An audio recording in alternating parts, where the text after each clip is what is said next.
John 19. Then Pilate took Jesus and had him flogged. The soldiers twisted together a crown of thorns and put it on his head. They clothed him in a purple robe and went up to him again and again, saying, "Hail, King of the Jews!" And they slapped him in the face. Once more Pilate came out and said to the Jews gathered there, "Look, I am bringing him out to you to let you know that I find no basis for a charge against him." When Jesus came out wearing the crown of thorns and purple robe, Pilate said to them, "Here is the man."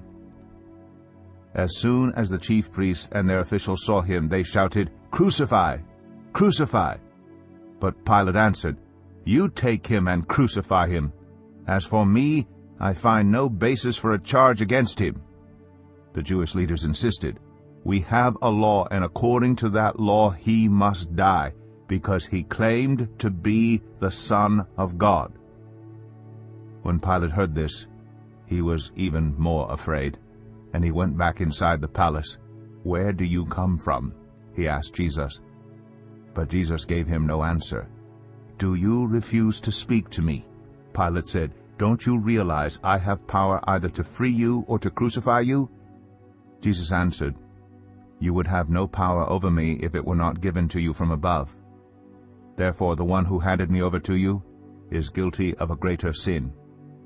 From then on Pilate tried to set Jesus free, but the Jewish leaders kept shouting, "If you let this man go, you are no friend of Caesar. Anyone who claims to be a king opposes Caesar." When Pilate heard this, he brought Jesus out and sat down on the judge's seat at a place known as the Stone Pavement, which in Aramaic is Gabbatha. It was the day of preparation of the Passover. It was about noon. "Here is your king," Pilate said to the Jews. But they shouted, "Take him away! Take him away! Crucify him!" "Shall I crucify your king?" Pilate asked. "We have no king but Caesar," the chief priests answered. Finally, Pilate handed him over to them to be crucified. So the soldiers took charge of Jesus. Carrying his own cross, he went out to the place of the skull, which in Aramaic is called Golgotha. There they crucified him, and with him 2 others, one on each side, and Jesus in the middle. Pilate had a notice prepared and fastened to the cross. It read, "Jesus of Nazareth, the King of the Jews." Many of the Jews read this sign, for the place where Jesus was crucified was near the city, and the sign was written in Aramaic, Latin, and Greek. The chief priests of the Jews protested to Pilate, "Do not write the King of the Jews, but that this man claimed to be King of the Jews." Pilate answered, "What I have written, I have written." When the soldiers crucified Jesus, they took his clothes, dividing them into 4 shares, one for each of them, with the undergarment remaining. This garment was seamless, woven in one piece from top to bottom. "Let's not tear it," they said to one another. "Let's decide by lot who will get it." This happened that the scripture might be fulfilled that said, "They divided my clothes among them and cast lots for my garment." So this is what the soldiers did. Near the cross of Jesus stood his mother's sister, Mary the wife of Clopas, and Mary Magdalene. When Jesus saw his mother there, and the disciple whom he loved standing nearby, he said to her, "Woman, here is your son," and to the disciple, "Here is your mother." From that time on, this disciple took her into his home. Later, knowing that everything had now been finished, and so that Scripture would be fulfilled, Jesus said, "I am thirsty."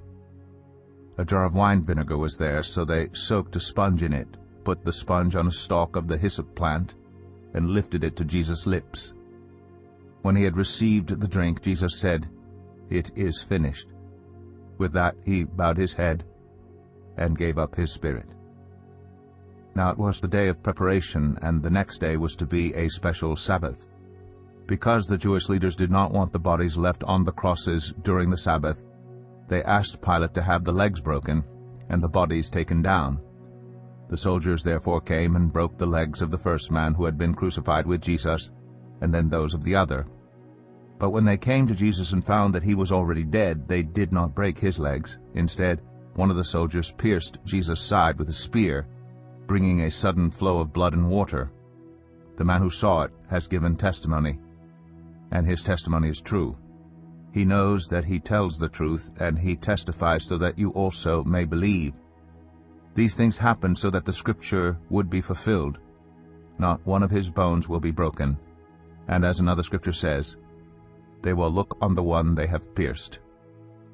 Later, Joseph of Arimathea asked Pilate for the body of Jesus. Now Joseph was a disciple of Jesus, but secretly because he feared the Jewish leaders. With Pilate's permission, he came and took the body away.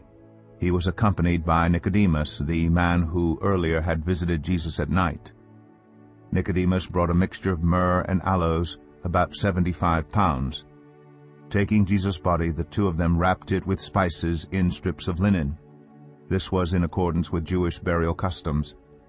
At the place where Jesus was crucified, there was a garden, and in the garden a new tomb in which no one had ever been laid. Because it was the Jewish day of preparation, and since the tomb was nearby, they laid Jesus there.